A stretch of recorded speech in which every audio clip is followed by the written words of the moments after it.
ulung nopo bener kuwi wahyu Garuda Kencana. Tak akoni yo. Aku pancen Kresna kang dudu, aku Kresna kang emban. Aku Kresna kang palsu ning bakune aku dipercaya karo jagat.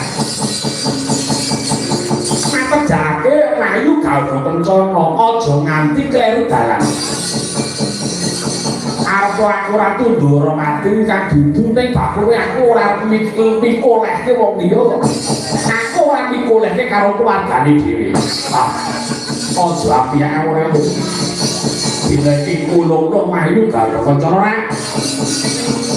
Iki wis ana tangane. Aku Ndorowati ya aku iki. Ayo sing ana buri Garuda wah ngembani aku. Aku Garuda kang sejati, aku Garuda kang sejati. Isih gedhe panemanku.